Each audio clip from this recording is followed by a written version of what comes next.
Punjabi T10 league 2021 में fixing की कोशिश करने वाले 8 अफराद को चार्ज कर दिया।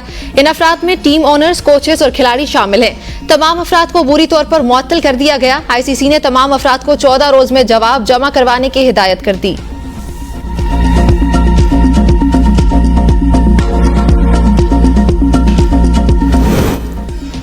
पाकिस्तान क्रिकेट बोर्ड एजेंट गर्दी से परेशान। बोर्ड का सख्त एक्शन लेने का फैसला। एजेंट खिलाड़ियों को बोर्ड के खिलाफ बगावत पर उकसा रहा है। वर्ल्ड कप के स्क्वाड के 9 खिलाड़ी मस्कूरा एजेंट के साथ मुआहदे में बंधे हैं। बोर्ड का हाई ऑफिशियल भी मस्कूरा एजेंट की कंपनी के साथ मुआहदा कर चुका है। मस्कूरा एजेंट ने बगैर परफॉर्मेंस के अपनी कंपनी से मुआहदा रखने वाले खिलाड़ियों को पाकिस्तान की टीमों में शामिल कराया। खिलाड़ियों की ब्लैकमेलिंग से तंग बोर्ड ने एजेंट के खिलाफ पहले से बोर्ड में मौजूद शिकायतों पर कार्रवाई का फैसला कर लिया। एजेंट पर पाकिस्तान क्रिकेट बोर्ड को बदनाम करने के लिए खिलाड़ियों से मुतालिक झूठी खबरें फैलाने का भी इल्जाम।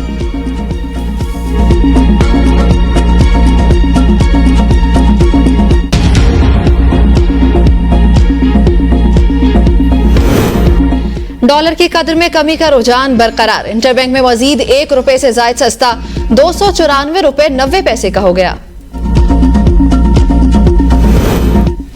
लेवल प्लेइंग फील्ड पर एतराज नून लीग से है। बिलावल भुट्टो की लाहौर में मीडिया से गुफ्तगू। कहा CEC ने लेवल प्लेइंग फील्ड पर एतराज़ात दूर करने की जिम्मेदारी साबिक सदर आसिफ अली जरदारी को दी। डेवलपमेंट फंड के हवाले से लेवल प्लेइंग फील्ड सारे सूबों में एक जैसा होना चाहिए। अगर सिंध के लिए कोई स्कीम नहीं तो फिर पंजाब में भी नहीं होनी चाहिए। रिवायत सबके लिए एक होनी चाहिए। इलेक्शन तारीख और शेड्यूल का किसी को पता नहीं। हमारा मुतालिबा है ये ऐलान फौरी तौर पर किया जाए। इलेक्शन की तारीख का भी पता नहीं। ये एक संजीदा सवाल है। नैब के तमाम केसेस इस इलेक्शन पर कोई असर नहीं होगा। सुप्रीम कोर्ट प्रोसीजर एक्ट के खिलाफ दरखास्तों की फुल कोर्ट में समाअत खुशाइंद है।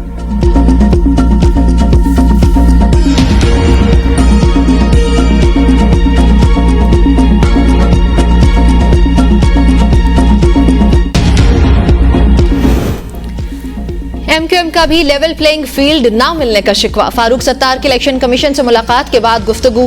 कहा MQM को लेवल प्लेइंग फील्ड नहीं मिल रहा। हमारे खदशात पर क्या रिस्पॉन्स आता है ये तो बाद में पता चलेगा। मर्जी के हल्के बनाकर दीगर जमातों को फायदा पहुंचाया गया। इलेक्शन कमीशन को अपने तहफुजात से आगाह किया। समझते हैं हमें सुना जा रहा है। उम्मीद है इन तहफुजात का अजाला होगा। फारूक सत्तार की सरबराही में MQM के 4 रुकनी वफ्द ने इलेक्शन कमीशन हुकाम से मुलाकात की।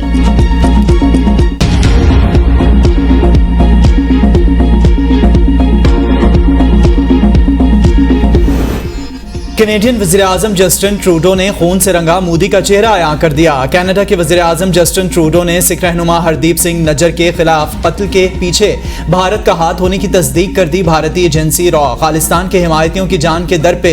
जस्टिन ट्रूडो कहते हैं कनाडा की इंटेलिजेंस ने हरदीप सिंह नज्जर की मौत और भारतीय हुकूमत के दरमियान ताल्लुक की निशानदेही की है। मामला G20 इजलास में भारतीय वज़ीर-ए-आज़म मोदी के साथ उठाया था। कैनेडियन सरजमीन पर शहरी के कत्ल में गैर मुल्की हुकूमत का मुलविस होना हमारी खुद मुख्तारी के खिलाफ है। खालिस्तान के हामी सिख रहनुमा हरदीप सिंह नज्जर को कनाडा में गुरुद्वारे के सामने 18 जून को गोलियां मारकर हलाक किया गया था।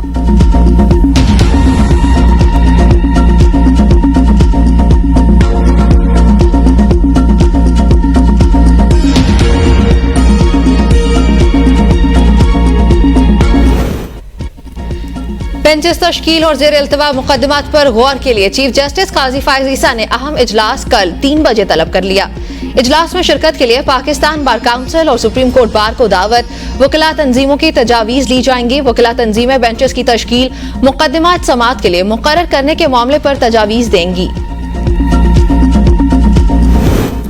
मुस्लिम लीग नून की चीफ ऑर्गेनाइजर मरियम नवाज आज रात लंदन रवानगी जाहिर कर दी गई है। मरियम नवाज लंदन में पार्टी रहनुमाओं से भी मुलाकातें करेंगी। मरियम नवाज लंदन में पार्टी कायद नवाज शरीफ से वतन वापसी पर इस्तकबाल के हवाले से मुशावरत करेंगी। मरियम नवाज का लंदन में तकरीब 1 हफ्ता क़याम का ऐलान किया गया है। मरियम नवाज 27 सितंबर को वतन वापस लौटेंगी।